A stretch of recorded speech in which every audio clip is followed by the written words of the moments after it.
तर riding gears वगैरे पाहून कळालंच असेल की शेट कोणत्या तरी राईडच्या प्लॅनिंगमध्ये. हां, आपण राईड करतो आहे, छोटे नाही, चांगली 8-10 दिवसाची राईड करतो. पण ती राईड कुठं करतो आहे, कशी करतो आहे, काय करतो आहे ते सांगायच्या आधी मला आहे ना तुम्हाला आहे ना एक किस्सा सांगायचा आहे. तर तो किस्सा असा आहे ना की 2 वर्षापूर्वी ना माझा ॲक्सिडेंट झाला होता आणि त्या ॲक्सिडेंटमध्ये ना माझ्या डाव्या पायाचे म्हणजे मांडी जी आहे ना, त्या मांडीचं बोनच तुटलं होतं. तर तेव्हा काही वाटलं नाही किंवा म्हणजे असं होतं की this is the part of life, नाही का. मग ते असं झालं की ठीक आहे, काय प्रॉब्लेम नाही, होत असतं सगळ्यांच्या आयुष्यात, हे पडणं झडणं वगैरे चालूच राहतं. पण मग त्याच्यानंतर आहे ना 1 वर्षभराने मी ना माझ्या मित्रासोबत आहे ना पुण्यात गणपती पाहायला गेलो. पुण्यात गणपती पाहायला जेव्हा गेलो ना तेव्हा आहे ना म्हणजे नॉर्मली सगळे जसे जातात तसे गणपती पाहायला मी पण त्याच इच्छेने गेलो की भाई मला गणपती पाहायचे, एन्जॉय करायचे, DJ वगैरे पाहिजे वगैरे. पण ऑब्व्हियसली ऑपरेशन झालं होतं पायाचं माझं, मला चालतासुद्धा नीट नव्हतं येत त्यावेळेस आणि बाकीचे सगळे एन्जॉय वगैरे करतायत आणि माझं फक्त त्या पायाकडे लक्ष की पाय दुखतोय, पाय कुणी अंगावर येतं आहे का नाही, कारण गर्दी वगैरे भरपूर असते त्याच्यामुळं. आणि म्हणजे तिथं जाऊन मला असं झालं की मला ते गणपती पाहू का पायाकडे लक्ष देऊ, आणि तिथं जरा एवढा इमोशनल झालो ना मी भाई की म्हटलं यार ऑपरेशन झालं ठीक आहे, पडलो ते ठीक आहे, पण त्या एका इन्सिडेंटमुळं माझ्या आयुष्यातून किती गोष्ट कमी झाली. तुम्हाला म्हणजे मी माझं नाही पण कोणताही ज्याचे पाय मोडलेत, हात मोडलेत, त्याला दुःख विचारा की काय काय प्रॉब्लेम फेस करायला लागते भाई. खरंच लय घाण आलं होतं. बरं ते जाऊ दे. तर त्याच्यानंतर आहे ना मग आत्ता मी रिसेंटली 5 ते 6 महिन्यापूर्वी माझं ऑपरेशन केलं परत. तर त्या ऑपरेशनमध्ये ना पायात जे काय प्लेट्स होते, 2 प्लेट्स होत्या माझ्या पायामध्ये, 17 स्क्रू होत्या टोटल.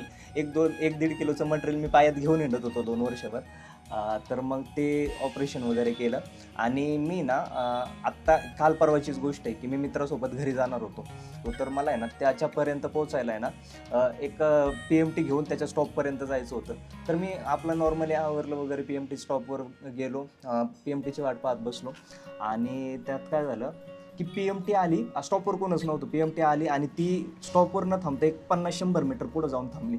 कोणी नव्हतं त्याच्यामुळं तो PMT ड्रायव्हरला काय असं वाटलंच नाही ना की स्टॉपवर कोणी असेल, आणि मी पण रिलॅक्स थांबलो होतो. तर तो जस्ट बस चालू करून पुढं जायला लागला आणि मी पळत जाऊन ती PMT धरली आणि ही पळत जाऊन मी PMT वगैरे धरणं माझे त्यावेळेस मला काय असं वाटलं नाही. तर मी PMTत बसल्यावर जरा निवांत विचार केला, यार मी 2 वर्षापासून मी पळलो नाही आहे. आता पळणं ही काय मोठी गोष्ट नाही आहे भाई, पळणं सोपी गोष्ट आहे, पण ज्याचा पाय मोडलाय, जे पोरगं 2 वर्षापासून साधं नीट चाललं सुद्धा नाही आहे, लंगडत चाललंय, ते पोरगं व्यवस्थित पळत जाऊन PMT धरतोय. तर ही गोष्ट आहे ना मी घरी जाऊन मम्मीला सांगितली बरं का. तर त्यावेळेस मम्मी मला असं म्हटली की गणपती आलेत ना तर नक्कीच तुझ्यासाठी काहीतरी चांगलं घेऊन आले. सो मी म्हटलं यार हा रे, कारण त्यावेळेस मला परत हा किस्सा आठवला की मागच्या वर्षीचा मी गणपतीत गेलतो, मला ते एन्जॉय नाही करता आलं किंवा मला ते पायाचं ते दुखणं वागून मला लई कंटाळा आला, लई त्रास झाला आणि मी तिथं इमोशनल झालो. ते आठवलं मला बाई परत. पण मग मी नंतर म्हटलं की नाही भाई, आता मी ठीक झालेलो आहे आणि आता मला एवढाही काही प्रॉब्लेम नाही येणार गणपती एन्जॉय करायला किंवा गणपती फिरायला. आता बघू बाप्पांच्या मनात काय आहे काय नाही, मुंबईला बोलवतात का नाही बोलवतात, की मी इथूनच परत म्हणजे कोकणातूनच परत घरी जातोय का कोल्हापुरातूनच परत घरी जातोय. तर भेटूयात गाडीवर आणि आता निघूयात कोल्हापूरला.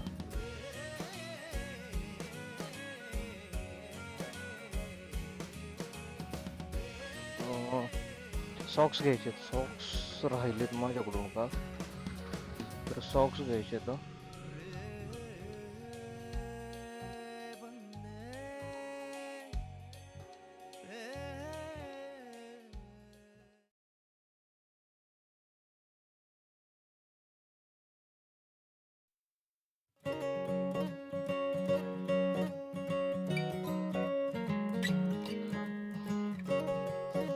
सॉक्स घ्यायचेत आपल्याला, सॉक्स विषयात बस एवढंच.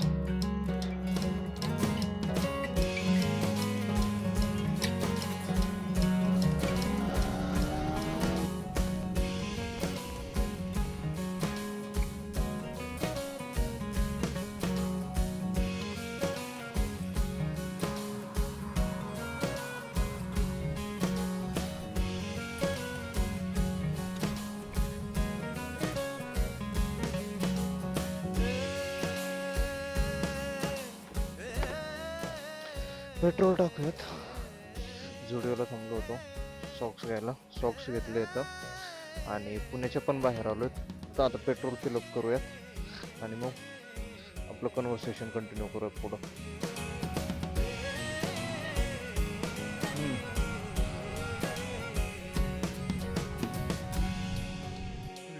आणि हा तर बेस्ट प्लॅन तर हाच आहे की आता मी सध्या चाललोय कोल्हापूरला गणपती पाहायला. आणि कोल्हापूरला एक मित्र आहे आपला महेश म्हणून, तर मी आता त्याच्याकडे चाललोय. आणि मग त्याच्यानंतर आमची प्लॅनिंग थांबणार की कोणते गणपती पाहिजे कोणते नाही. मग तो कोल्हापूर पर्यंतच आहे, पण कोकणात तिथून पुढे मी कंटिन्यू करणार आहे. सो ही राईडची सिरीज आपल्या याची चालू होती. कोल्हापूर गणपती, कोकण गणपती आणि मुंबई गणपती.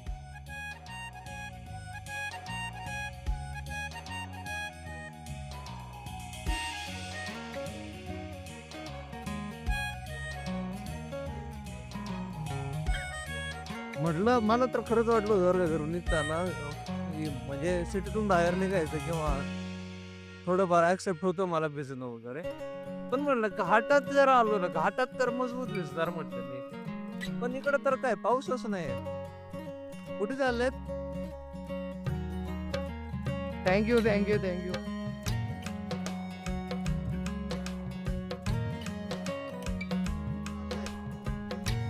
नगरवरून आले नगर.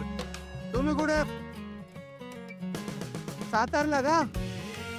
ओके चल थँक्यू. हा तर आता सीन असा आहे की ना आपण आलेलो आहेत आता कराडमध्ये. थांबायला तर काय मध्ये सीन भेटला नाही कुठं काही. आत्ता सध्या तरी एवढाच प्लॅन आहे की आज संध्याकाळी मित्राच्या घरी जायचं आहे आणि उद्या गणपती पाहायचे. So that was it. बाकी चहा प्यायला बसल्यावर बोलूच, पण मला वाटत नाही आता चहा प्यायचं नियोजन होईल. नाही इच्छा तर आहे बरं का, पण आहे ना डिस्टन्स असं जास्त असलं ना की मला असं होतं की मी कधी पोचल नाही. मी थांबणार तर आहे बाई. मी चहा तर घेणार आहे, काही नाही घेतलं तर थोडंसं चहा तर बाई चहा पाहिजे मला. म्हणजे चहा काय कॉफी पण चालेल असं काही नाही. मी चहाच पर्सन आहे म्हणून. ते काय असते ना चहा कॉफी, चहा पर्सन कॉफी पर्सन, आपलं तसलं काय नाही. जो भी प्यार से मिला हम उसी के हो लिए, जो भी जहाँ भी मिला हमने उसी को पा लिया. है की नाही? मला असं वाटतं मी गाडी थांबवायला पाहिजे. नाहीतर कॅमेरा आहे ना मला थांबवल आणि माझी राईड पण थांबवल. सो मी ब्रिजवरच गाडी थांबवतोय भाई.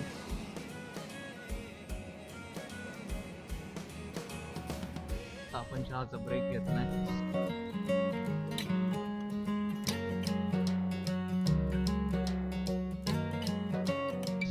थोडस रिफ्रेश झालोय, कॅमेराची बॅटरी चेंज केली आहे आणि परत कोल्हापूर